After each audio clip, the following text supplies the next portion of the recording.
Alright guys, in this video I have a 2013 Kia Optima. Now the customer's complaint is every time he presses on the gas, the car shakes like crazy and it doesn't want to go anywhere.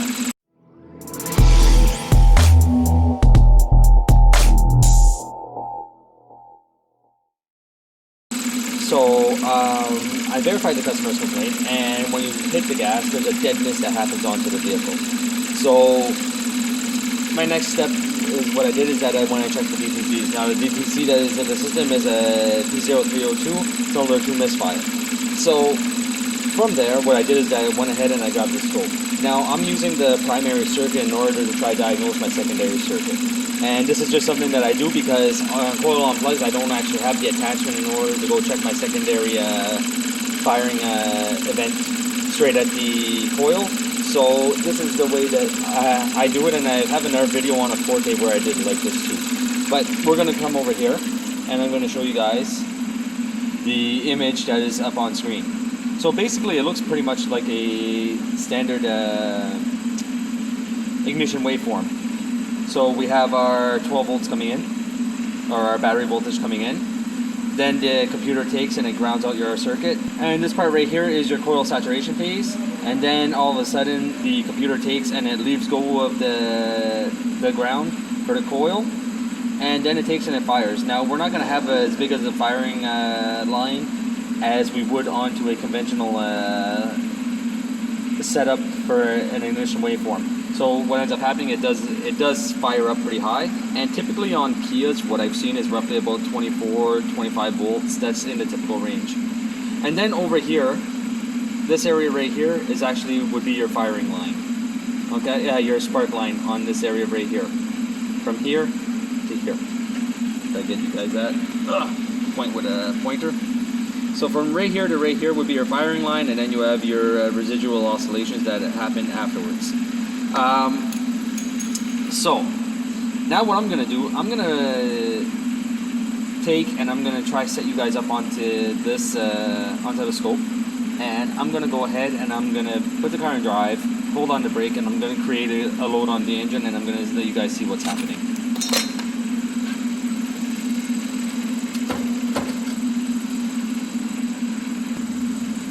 So I have you guys set up on the scope right now. What I'm gonna go do is take and try to load the system and show you guys the dropout that's happening onto my spark line.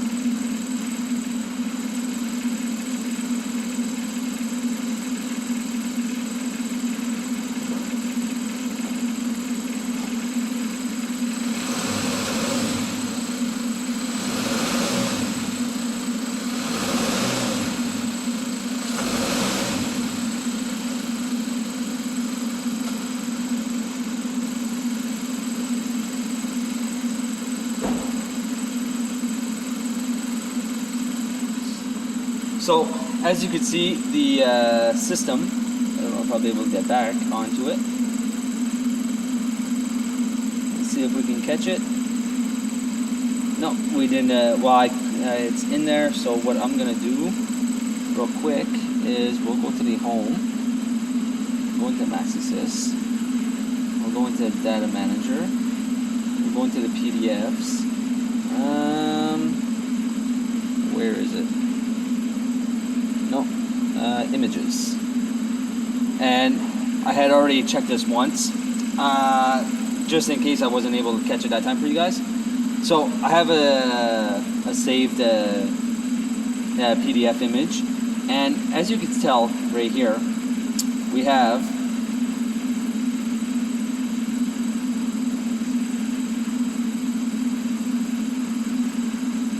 So as you can tell right here, we have our coil saturation, and then we have our firing event. Now our firing event actually stays the same, but if we come over onto our spark line, you can see that our spark line is actually being pulled down to ground.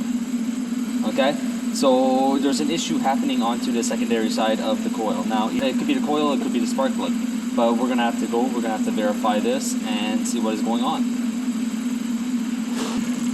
Alright, so something funny happened when I turned the car off and then I turned it back on, and I was going to re-look at the waveform real quick. Now we have what looks to be a traditional ignition waveform, which is nice to see. but it doesn't really change the fact that our spark line, which is this area right here, was dropping out. So what I'm going to do, I'm going to bring you guys over to the engine. I'm going to turn the car off, and we are going to take and remove the coil and remove the spark plug and do some visual checks onto those two areas.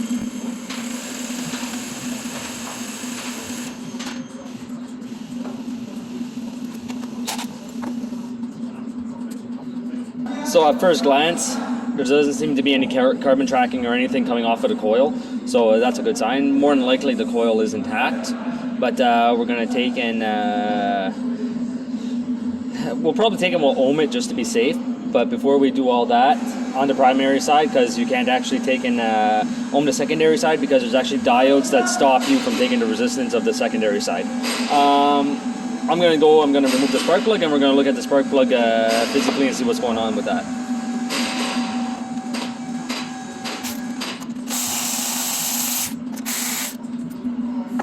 Ooh, it's hot. Alright, so when you're looking at a spark plug, okay, you want to look around the spark plug and you want to try and make sure that there's no cracking on the porcelain part, because that could actually cause a misfire. This one doesn't seem to have any cracks. And then after you're done looking at that, what you want to do is look at your spark plug gap. Now, I can tell you guys right now that that spark plug gap is way, way, way out of spec, just by looking at it like this. So I'm going to go grab a gauge, and I'm going to show you guys that. So give me 1 second. Alright, so this is like a $2 gauge. It's not the most accurate, but it does do its job, and it gives me a pretty good idea of what's going on. So these spark plugs are supposed to be about 0.043 inches, and what we're going to do, we're just going to take it and spin it around. And right now, guys, try to focus in on that for you. I'm at roughly 0.6564 inches, which is way, way, way out of spec. So I actually have some spare spark plugs lying around for these engines, because I have been with this company for roughly about 15 years. So what I'm going to do is take and grab a spark plug.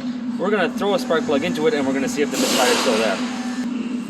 Alright, so the spark plug is replaced. I haven't started the car yet. I'm going to go ahead, I'm going to start the car right now. We're going to take a look at the waveform together and see what's going on, and then I'm going to take and I'm going to load the engine like I did before, and we're going to see if there's any dropouts going on.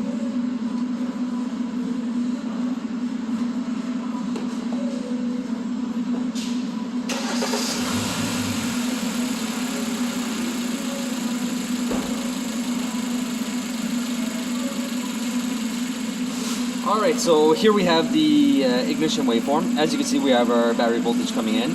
We have our turn on from the PCM. We have our coil saturation period that's right here. And then we have our firing line when the PCM tells the stop sending the ground to the coil. Now, our firing line goes up, comes down, and we have a nice spark line right here, and then we have our oscillations at the end of the firing event. So now what I'm going to go do, I am going to take and load the vehicle, putting it in drive, holding the brake to create a load, and then we're going to take and see if there's any dropouts.